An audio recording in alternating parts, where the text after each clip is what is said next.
ఎప్పుడేం జరుగుతుందో ఎవరు ఊహించలేరు కదండి. ముఖ్యంగా అసలు సావు ఎట్ట వచ్చేస్తుందో, దగ్గరకు వచ్చిన సావు నుంచి ఎలా తప్పించుకుంటారో కూడా ఎవరికి తెలియదండి. అది తెలిస్తే మనుషులు ఇట్టా ఎందుకుంటారమ్మా, రెచ్చిపోదాం బ్రదర్ అని పాటేసుకుంటారు కదా. అవునవును, అబ్బో నీకు కూడా పంచసేస్తున్నాం కదా. ఇప్పుడు అట్ట అనుకోకుండా ఏదైనా జరిగిపోయి ప్రాణాల మీదకి వచ్చినప్పుడు రక్షించిన వాళ్ళనే దేవుడు అంటారు. ఇప్పుడు ఈ వీడియో చూసేస్తే మీకు కూడా అదే అనిపించింది మరి.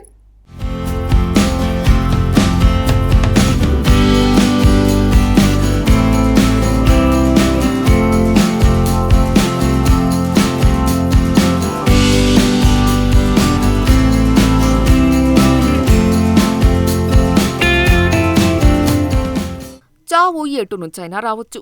పుచ్చేసిందన్న చావు మళ్ళీ వెనక్కి వెళ్ళిపోవచ్చు. ఇదెవ్వరూ ఊహించలేరు.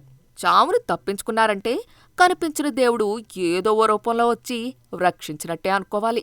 ఇప్పుడు మీరు చూస్తున్న వీడియో కూడా అలాంటిదే. ఆరోగ్యంగా ఉండే వ్యక్తులకైనా ఎప్పుడు ఎలాంటి అనారోగ్య సమస్య తలెత్తుందో ఎవరూ ఊహించలేరు. నడుచుకుంటూ వెళ్లే వ్యక్తి సడన్ గా కుప్పకూలిపోవచ్చు. సరిగ్గా అలాంటి సమయంలోనే పక్కన ఉన్న వ్యక్తులు సమయస్ఫూర్తితో వ్యవహరిస్తే ప్రాణాలు దక్కొచ్చని ఈ వీడియో నిరూపిస్తోంది.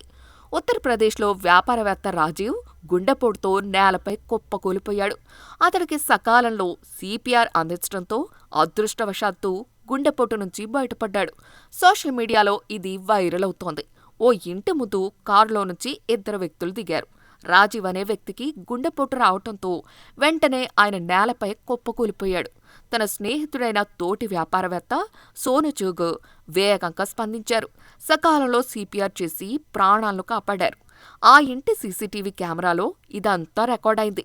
నిజానికి ఆ క్షణంలో రాజీవ్ ఒక్కరే ఉంటుంటే ప్రాణాలు పోయేవి. పక్కనే స్నేహితుడే దేవుడి రూపంలో ఉన్నాడని కొందరు కామెంట్లు చేస్తున్నారు. సరైన సమయంలో స్పందించి ఓ వ్యక్తిని ప్రాణాలు కోల్పోకుండా కాపాడారు. ప్రెజెన్స్ ఆఫ్ మైండ్ అవసరమని, అనవసరంగా టెన్షన్ పడితే ఆ రెండో వ్యక్తి కూడా అలాంటి పని చేయలేరని అంటున్నారు.